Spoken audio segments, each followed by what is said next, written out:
This euphorb is known as Euphorbia bongolavensis, and it is actually native to an area that it's named after in Madagascar. And this has a little bit more of, you could see a little bit more of an umbrella shape. And I'm always just so amazed by how diverse euphorbia are, because there are some that look a little bit more like cacti, and then there's some that have this kind of like incredible form and structure, you know, like this one.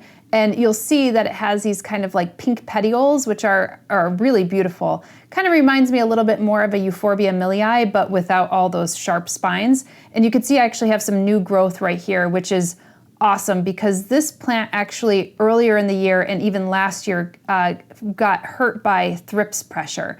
So thrips are this like little kind of insect pest that has the scraping mouth part, and they could actually, you know, scrape so much of the chlorophyll out of the leaves that actually the leaves just fall off. So this, I do have to say that this does, at least for me here in the Northeast, actually goes through a deciduous periods where it does actually lose its leaves. So I couldn't actually feature this earlier in the year. So this one is actually putting out a lot more new leaves.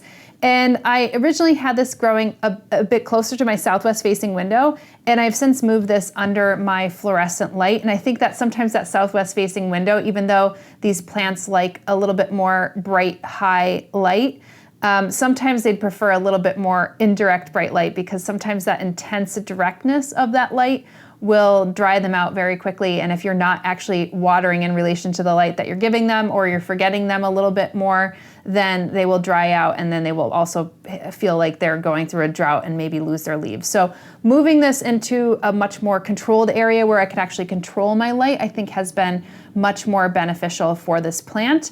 And it has been putting out, again, new leaves and has had less thrips pressure in that place. So sometimes it's just trial and error and kind of moving your plants and seeing, you know, what works best for you. But if you have this plant, I'd love to hear how you're actually growing it. And I will have to say that if anybody who is growing this plant, you know, keep it in good condition, because this is actually, I believe, endangered in the wild due to a lot of habitat loss. It's also from nefarious collectors who are actually going out in the wild and doing wild collection.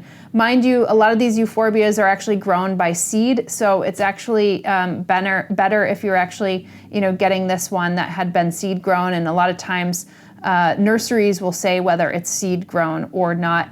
I have never actually taken a cutting from this, but with a lot of euphorbia, you could take cuttings and that should be fine. Mind you that a lot of euphorbia actually also have a toxic latex, so don't get that on your hands, or if you do, make sure that you wash your hands very well, because you don't want to get that in your eyes or nose or mouth or anything along those lines. As far as humidity, this plant doesn't need a tremendous amount. A lot of euphorbias are like very good at kind of like benign neglect. And fertilizing, you know, from a monthly to even a bi-monthly or an annual basis, you're going to be able to get away with that with this plant. I'd say more on a monthly basis, because it has a little bit more of this like thinner leaf variety, and it probably would enjoy keeping these leaves a little bit on the greener side. So having something like a 247 or a 347 is going to be great for this plant. And as far as pest pressures, I already mentioned the thrips. I haven't had any other kind of pest pressures from that.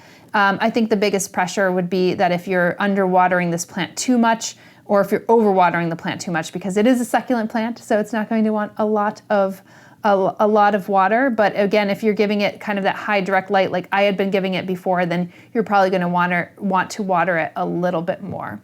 But very interesting euphorbia. If you're into euphorbia, then this is one that you might want to look into, because like I said, the canopy and kind of the growth structure of this one is quite unique.